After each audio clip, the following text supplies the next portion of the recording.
Hello नमस्कार साथियों, मैं आपका साथी संजय रतिवाल। मैं आप सभी का हमारे YouTube प्लेटफॉर्म द्रोणा पीसीएस पे हार्दिक स्वागत करता हूं। आशा करता हूं आप सभी स्वस्थ मंगल कुशल हों।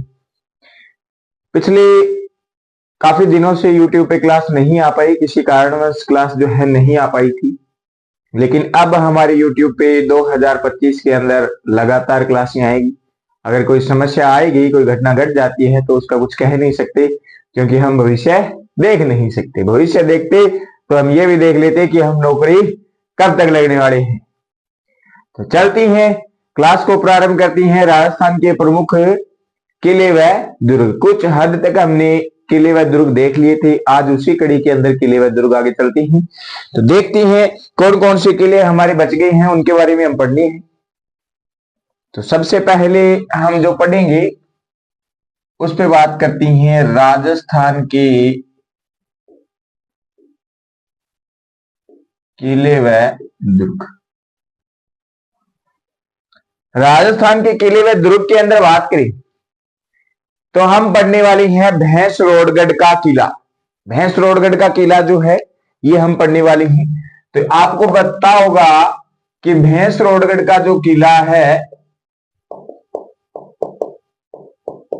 भैंसरोडगढ़ का जो किला है ये किस जिले के अंदर है? भैंसरोडगढ़ किला। जल्दी जल्दी कमेंट बॉक्स के अंदर बता दो कि भैंसरोडगढ़ किला जो है ये किस जिले के अंदर है, वह कौन सी श्रेणी के अंदर आता है शुक्र नीति के अनुसार।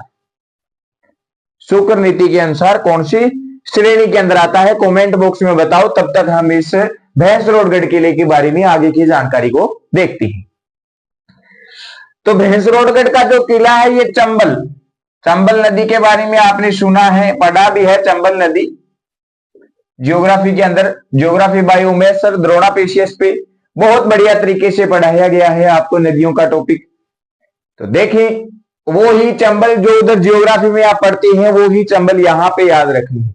चंबल व बामणी नदी पर, कौन सी नदी पर? चंबल व बामणी नदियों के संगम पर।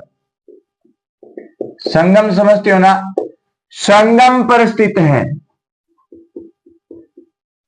1+1 2 होती हैं, वैसे ही ये चंबल व बामणी नदी जब 2 होती है तो जहां पे 2 हो जाती है, दोनों एक हो जाती है, सॉरी, बामणी प्लस चंबल दोनों नदियां एक हो जाती है, जिस स्थान पे मिलती है उस स्थान पे भैंसरोडगढ़ का किला है। और ये जो किला है ये चित्तौड़गढ़ के अंदर है मेरे साथियों। कहां पे है? चित्तौड़गढ़ के अंदर है, चित्तौड़गढ़ जिले के अंदर। चंबल व बामणी नदी, नदी के अंदर आपको पता है पानी बहता है। क्या बहता है? पानी बहता है। तो पानी बहता है, किले से देखने पे हमें दूर दूर तक क्या दिखाई देगा? पानी दिखाई देगा। क्या दिखाई देगा मेरे साथियों? पानी दिखाई देगा। पानी दिखाई देगा तो ये कौन सी श्रेणी के अंदर चला जाएगा? पानी को कहती है जल।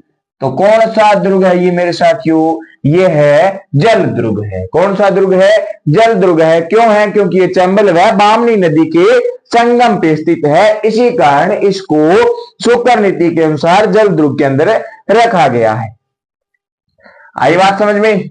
आगे चलती है। इसी किले को, इसी भैंसरोडगढ़ किले को राजस्थान का वेलोर कहती है। क्या कहती हैं? इसी किले को, यानी भैंसरोडगढ़ किले को राजस्थान का वेलोर कहती हैं मेरे साथियों। वेलोर भी कहती हैं। ये बात ध्यान में रखनी है आपको। पिछले बहुत से एग्जाम के अंदर यहां से प्रश्न उठाया गया है कि राजस्थान का वेलोर जो है किस किले को कहा जाता है, या राजस्थान का वेलोर किसे कहती हैं, तब बताना है। भैंसरोडगढ़ का किला चित्तौड़ जल दुर्ग की श्रेणी वाला किला जो है वो राजस्थान का वेलोर है। क्या है? राजस्थान का वेलोर है। इसके बाद में हम बात करें और इस किले के बारे में। इस किले के बारे में कहती है डोड परमारुनी, जिसे हम पढ़ती हैं डोडिया परमार। कौन से परमार मेरे साथियों? डोडिया परमारुनी। डोडिया परमार ने इस किले का जीर्णोद्वार करवाया था। क्या करवाया? इस किले का जीर्णोद्वार करवाया, ये बात भी ध्यान में रखनी है। किसने करवाया जीर्णोद्वार, किसने करवाया मेरे साथियों?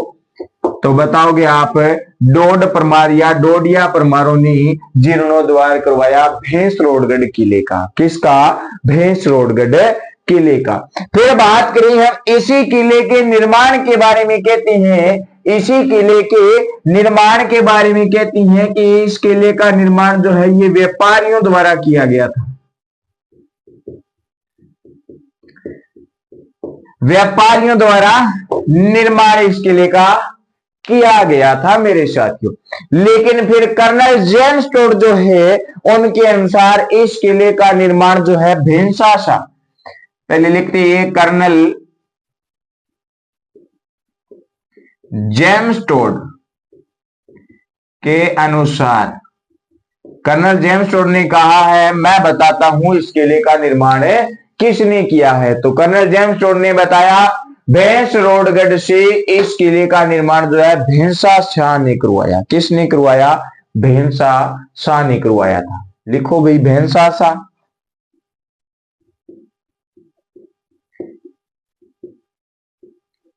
लो, भैंसाशाह ने इसका क्या करवाया? निर्माण करवाया।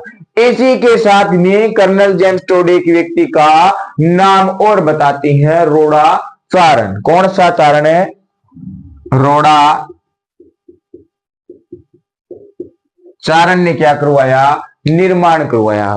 कर्नल जेम्स टोड के अनुसार भैंसाशाह व रोड़ा चारण जो है इस किले का निर्माण करवाती हैं। वैसे पूछे तो व्यापारियों द्वारा इस किले का निर्माण करवाया गया। डोडिया परमाणु ने इस किले का जीर्णोद्वार करवाया मेरे साथियों। इसी किले को राजस्थान का वेलोर कहती हैं। ये जो किला है चंबल व बामनी नदी के संगम पे स्थित है, इसी कारण इसे शुक्र नीति के अंदर जल ध्रुव की श्रेणी के अंदर रखा गया है। भैंसरोडगढ़ का किला चित्तौड़गढ़ जिले के अंदर स्थित है। ये हमने कौन सा किला देखा है? यह हमने देखा है भैंसरोडगढ़ का किला। आपके सामने है भैंसरोडगढ़ का किला। आशा करता हूं आप साथ साथ नोट कर रही है। नहीं नोट करे तो आप एक बार इसके लिए की 4-5 लाइन है स्क्रीनशॉट ले सकते हो, बाद में नोट डाउन कर लेना, लेकिन साथ साथ में नोट डाउन करते हो तो बहुत बढ़िया है। ज्यादा अपन स्पीड से भी नहीं बोल रही है, आराम से कर रही है, तसल्ली से कर रही थी। इतनी सी बात है भैंसरोडगढ़ का जो किला है इसके बारे में। इसके बाद में हम आगे पढ़ने वाले हैं कुचामन का किला। तो चलते हैं कुचामन का किला। कुचामन का किला पढ़ते हैं। कुचामन का किला पढ़ती हैं। देखो अगर किसी का कोई कमेंट आ रहा है कि सर नए जिलों के मुताबिक पढ़ाया जाए, नए जिलों के अनुसार पढ़ाया जाए, तो नए जिलों के अंदर अभी तक फेरबदल हो रहा है।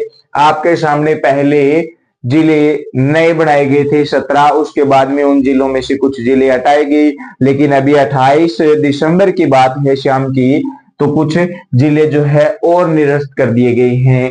अभी तक नए जिले का कोई पैटर्न नहीं बना है, नया जीके नहीं पढ़ना है।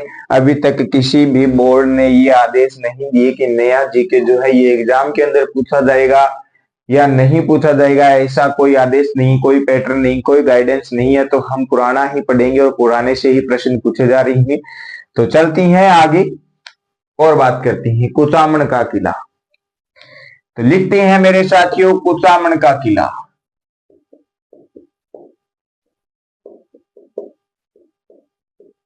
लो जी, किसका किला?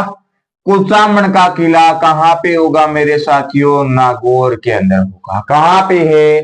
नागौर में है। कहां पे है? नागौर में है। किस श्रेणी के अंदर है? तो ये मेरे साथियों गिरिदुर्ग की श्रेणी के अंदर है। किस श्रेणी में है मेरे साथियों? तो ये आता है गिरिदुर्ग की श्रेणी के अंदर। ठीक है। इसी कुचामन का जो किला है, इसी किले को कहते हैं अणखला का किला। किसका किला? अणखला का किला। तो लिखती हैं इसी किले को कहती हैं अणखला का किला या अणखला किला। ये बात भी आपको ध्यान में रखनी है, ये बात भी आपको ध्यान में रखनी है। फिर इस कुचामन का किला है, इसके निर्माण की बात करें तो इसका निर्माण जो है ये किसने करवाया? इसके निर्माण की बात करें तो इसका निर्माण जो है जालिम सिंह ने करवाया। किसने करवाया? जालिम सिंह ने करवाया। जालिम सिंह कौन सा? जालिम सिंह मेड़तिया। मेड़तिया मानी राठौड़। मेड़तिया मानी राठौड़। कब करवाया? तो ये जो निर्माण है ये 18वीं शताब्दी के अंदर करवाती है। कब करवाती है मेरे साथियों? 18वीं शताब्दी के अंदर है। जालिम सिंह मेड़तिया जो है कुचामन का किला या अणखला का किला है, इसका निर्माण है 18वीं शताब्दी के अंदर करवाती है। नागौर के अंदर है, गिरिदुर्ग की श्रेणी में आता है। अब देखो इस किले को राजस्थान के अंदर बात करें हम तो सिरमौर कहती हैं, लेकिन किसका सिरमौर कहती हैं उसकी बात करती हैं।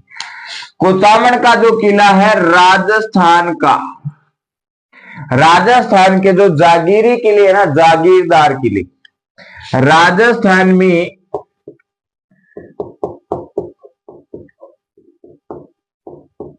जागीरी किलों का सिरमौर कहती।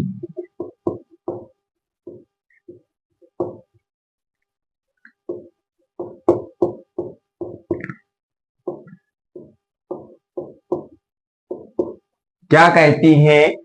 राजस्थान में जागीरी किलों का सिरमौर कहते हैं। किसको? कुचामन का किला जो है इसको, कुचामन का किला जो है इसको कहते हैं। ठीक है, फिर बात करें इस किले के निर्माण के बारे में और बताते हैं। कहते हैं कि इसका निर्माण गौड़ राजपूतों ने किया था, लेकिन नहीं मिलता। नाम डायरेक्ट मिलता है जालिम सिंह मेड़तिया 18वीं शताब्दी में निर्माण करवाती। क्या करवाती है? निर्माण करवाती। निर्मित दुर्ग, निर्मित दुर्ग के अवशेषों पर राठौड़ों द्वारा वर्तमान में, वर्तमान जो चल रहा है ना, वर्तमान में किले का निर्माण करवाया गया है। क्या करवाया गया है? निर्मित अवशेषों, लिखो बात को भी, निर्मित अवशेषों, निर्मित दुर्ग के जो अवशेष है, निर्मित दुर्ग लिख लेना बीच में, निर्मित दुर्ग अवशेषों पर, निर्मित दुर्ग जो बड़ा हुआ है, निर्मित दुर्ग के अवशेषों पर राठौड़ों द्वारा, किनके द्वारा? राठौड़ों द्वारा। राठौड़ कौन से भाई? राठौड़ कौन से? मारवाड़ वाले। राठौड़ों द्वारा किसकी बात करी है? हमें वर्तमान की बात करी है। अब जो किला देखने को मिलता है इस किले की बात करी है। वर्तमान किले का क्या करवाया? निर्माण करवाया था। वर्तमान किले का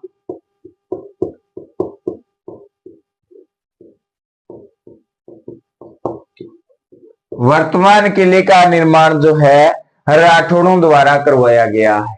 ये बात आप ध्यान में रखोगे।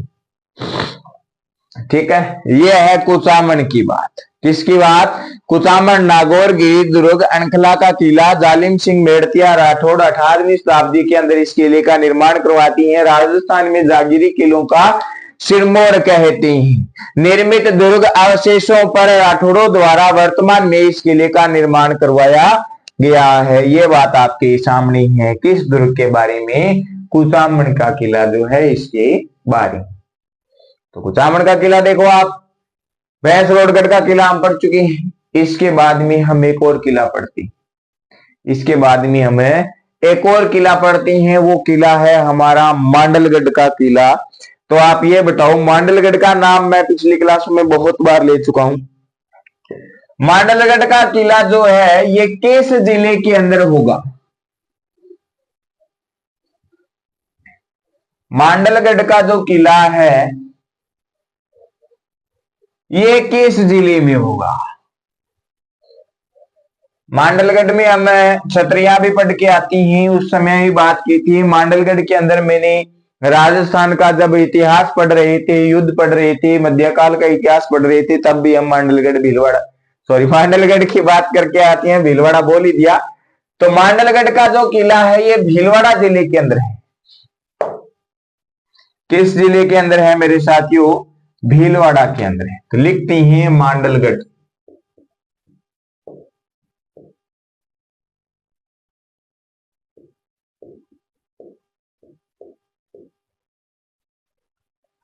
मांडलगढ़ का किला, भीलवाड़ा जिला।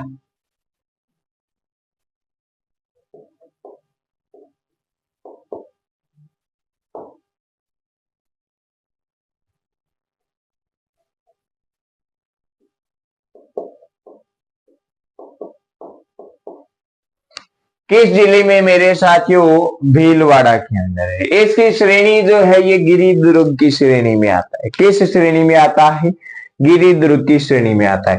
निर्माण की बात करें तो तथ्य मिलता है इस दुर्ग का निर्माण जो है अजमेर के अंदर कौन थी? अजमेर के अंदर कौन सा वंश था मेरे साथियों? अजमेर के अंदर वंश था चौहान। चौहानों द्वारा निर्माण करवाया गया।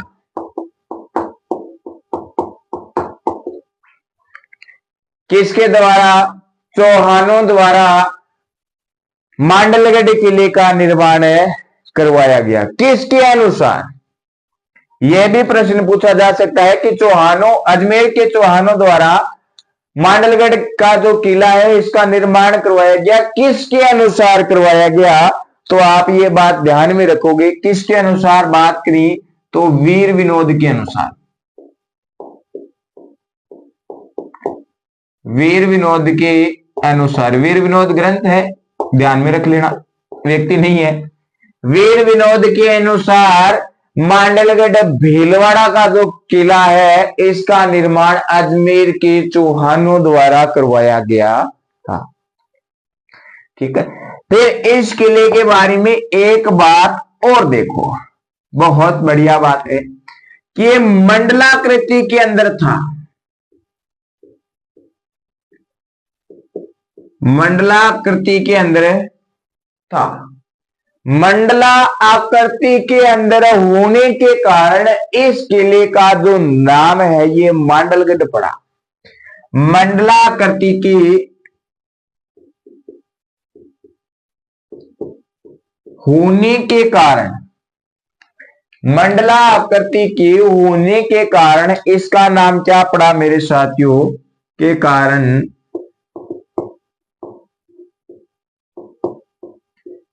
इसका नाम जो है ये मांडलगढ़ पड़ा।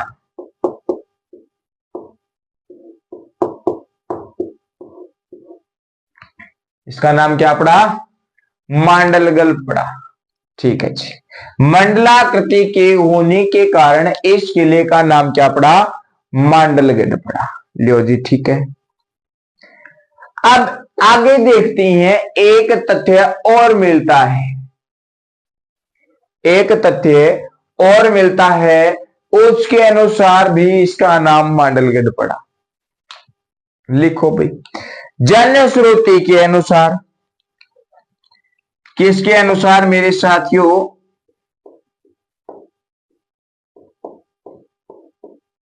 जनश्रुति के अनुसार। इस जनश्रुति के अनुसार आपको पढ़ना है। इस जनश्रुति के अनुसार आपको पढ़ना है, याद रखना है। मांडिया भील के नाम पर इस किले का नाम मांडलगढ़ पड़ा। कौन सा भील? मांडिया भील।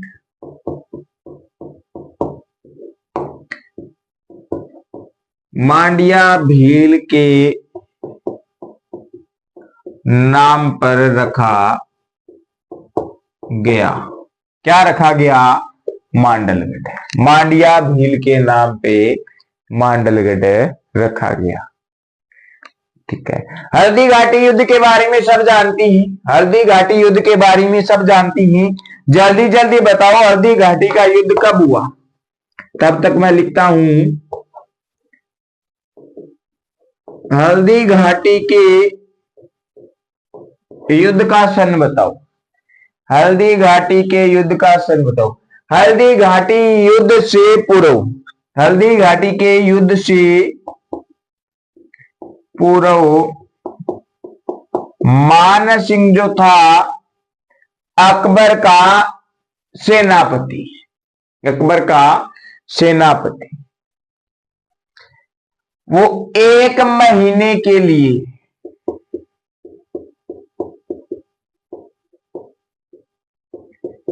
1 महीने के लिए इसे मांडलगढ़ किले के अंदर रुका था, के लिए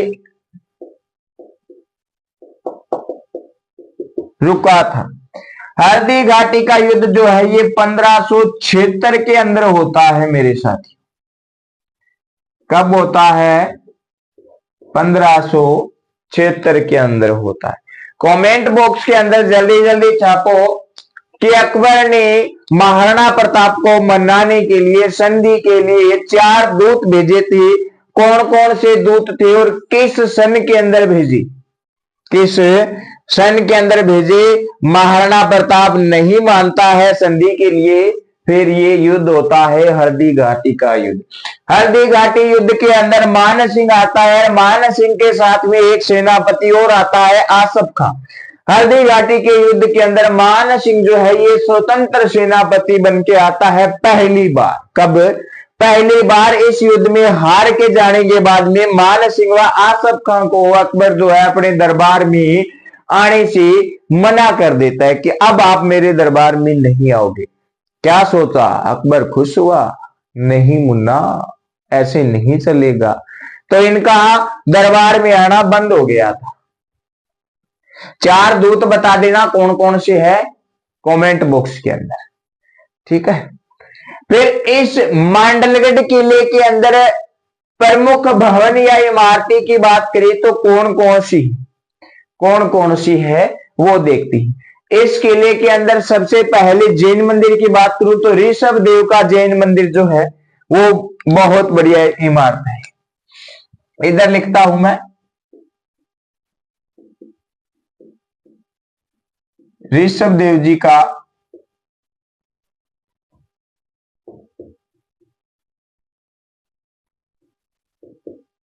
जैन मंदिर है जो प्रमुख इमारत है। कौन सी? प्रमुख इमारत। फिर एक और लिखो, उंडेश्वर मंदिर है। कौन सा? उंडेश्वर स्वर लगता है तो किसका मंदिर होता है? महादेव का मंदिर होता है। किसका मंदिर होता है? महादेव का। उंडेश्वर के साथ में ही एक और लिख लेना, उंडेश्वर व जल्लेश्वर। फिर स्वर यानी किसका मंदिर? महादेव का मंदिर। महादेव मंदिर जो है इसके अंदर है, प्रमुख इमारतों के अंदर उंडेश्वर व जलेश्वर महादेव का मंदिर जो है इसके अंदर है। फिर यहाँ पे एक जलाशय है, जलाशय है, बड़ा जलाशय होता है, सागर कहलाता है। सागर यहाँ पे पुरुष है तो क्या होगा? सागरी महिला हो जाएगी। उस समय दोनों के बीच में प्रेम संबंध अत्यधिक थी। सागर ने कहा मैं जाऊंगा तो तू भी जाएगी। सागरी ने कहा बिल्कुल, जहां तू जाएगा वहां मैं जाऊंगी, जिथे चलूंगी नाल तेरे वे टिकटा 2 ले ली। फिर टिकटा 2 ले ली, सागर ले ली, सागरी की ले ली, यानी जलाशय भी इसी के अंदर है। सागर सागरी जलाशय, ये तो है जी प्रमुख इमारतें। जिथे चलूंगी नाल तेरे वे टिकटा 2 ले ली। एक तो सागर की ले ली, एक सागरी की ले ली, ठीक है। देख लो भाई, मांडलगढ़ की सारी जानकारी बोर्ड के ऊपर है, आपके सामने है, नोट डाउन कर लिया होगा। अजमेर के चौहानों द्वारा इसका निर्माण करवाया गया था। ये बात वीर विनोद ग्रंथ के अनुसार मानी गई है। जनश्रुति के अनुसार इसका निर्माण मांडिया भील द्वारा करवाया गया था। इसी के कारण इसका नाम क्या पड़ा? मांडलगढ़ पड़ा।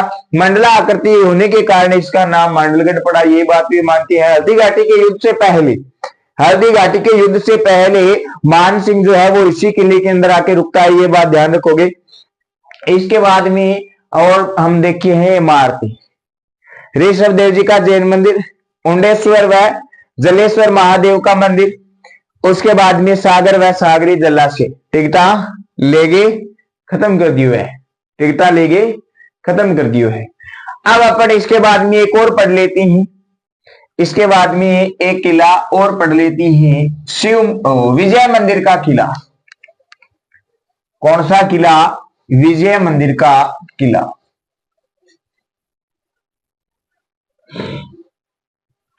विजय मंदिर का किला और देखते हैं। विजय मंदिर के बारे में बस 4-5 बातें हैं, ज्यादा बातें हैं नहीं। विजय मंदिर का जो किला है, ये किला देखते हैं हम कहां पे।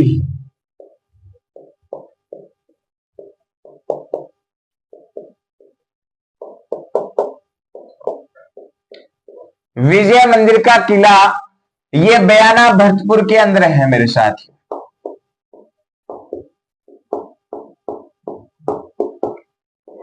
कहां पे है? बयाना भरतपुर के अंदर है। इस किले का जो नाम है ये विजय का किला या विजय मंदिर का किला कैसे पड़ा? क्योंकि इस किले का निर्माण जो है ये विजयपाल यादव द्वारा करवाया जाता है। विजयपाल यादव द्वारा निर्माण होने के कारण इस किले का नाम क्या पड़ा मेरे साथियों? विजय मंदिर का किला। और ये जो निर्माण करवाती हैं, ये करवाती हैं 1040 ईस्वी के अंदर। कब करवाती हैं? 1040 ईस्वी के अंदर निर्माण करवाती हैं विजयपाल यादव। इन्होंने इस किले का निर्माण करवाने के बाद में कहा कि आज से ये जो किला है ये क्या कहलाएगा? विजय मंदिर का किला कहलाएगा। किसका किला? विजय मंदिर का किला कहलाएगा। बात करें, ये मानी पहाड़ी पे स्थित है। कौन सी पहाड़ी पे है? मानी पहाड़ी पर स्थित है। मानी पहाड़ी पे स्थित किला है। ठीक है। फिर इसके बाद में हम देखते हैं क्या चीज है क्या नहीं, क्या चीज है क्या नहीं है। चलो चलती हैं इमारतों की तरफ या दार्शनिक स्थल की बात करें तो इसके अंदर सबसे पहले आता है भीमलाट। कौन सी लाट है? भीमलाट। फिर इसी किले के अंदर आता है उषा मंदिर। कौन सा मंदिर मेरे साथियों? उषा मंदिर। कहां पे? विजय मंदिर का किला बयाना भरतपुर के अंदर आती है भीमलाट, उषा मंदिर। भीमलाट व उषा मंदिर। फिर बात करें और इसमें क्या आता है, और इसके अंदर क्या आता है? और इसके अंदर आता है अकबरी छतरी।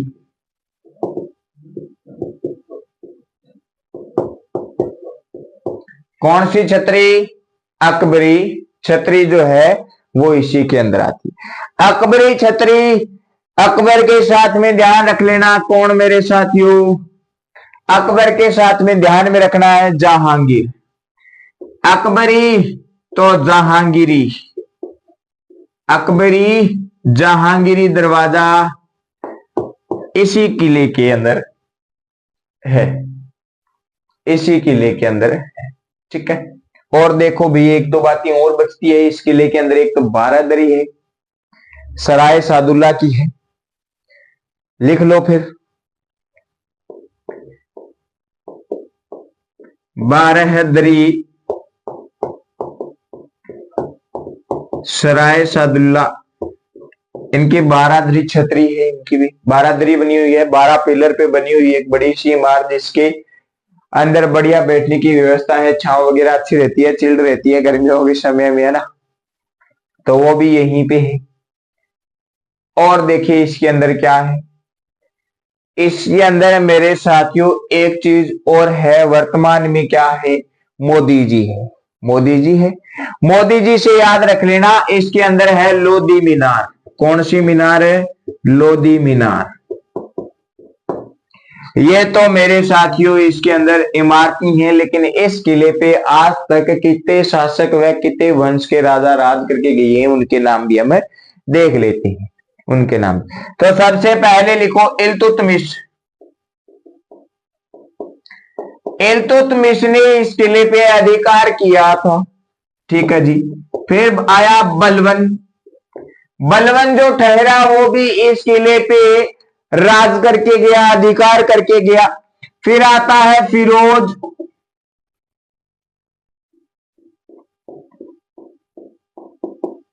फिरोज तुगलक।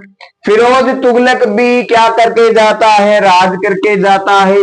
फिर आती है कौन भाई साथियों? हमारे राजस्थान में बात करी तो आती है राणा सांगा। कौन है? राणा सांगा जो है ये भी अधिकार करके जाती है, तो हम किसी से कम नहीं, झुकेगा नहीं साला, है ना, झुकने वाले तो है ही नहीं। फिर बात करें इनके बाद में, तो मुगलों ने भी अधिकार किया है, मुगल ठहरे, मुगल भी अधिकार करके चले गए जी, ठीक है। मुगल के बाद में हम बात करें जाट शासक, मुगल व जाट शासक जो है इस किले के स्वामी रह चुके हैं, इस किले पे अधिकार कर चुके हैं। ये बात है किसके बारे में मेरे साथियों? ये बात आती है विजय मंदिर का किला, विजयपाल यादव 1040 ईस्वी के अंदर इसका निर्माण करवाती है। मानी के पहाड़ी पर स्थित ये किला है, बयाना भटपुर के अंदर है।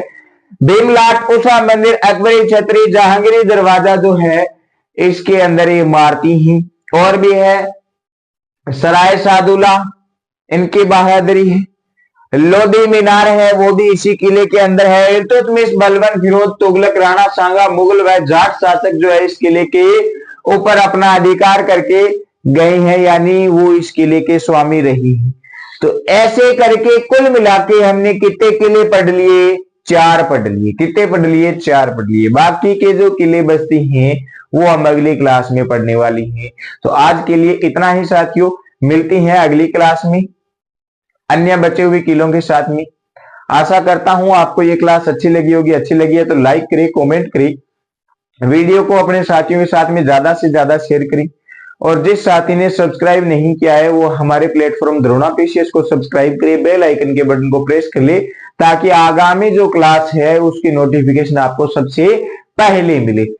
तो आज के लिए इतना ही, मिलती है अगली क्लास में, तब तक के लिए धन्यवाद।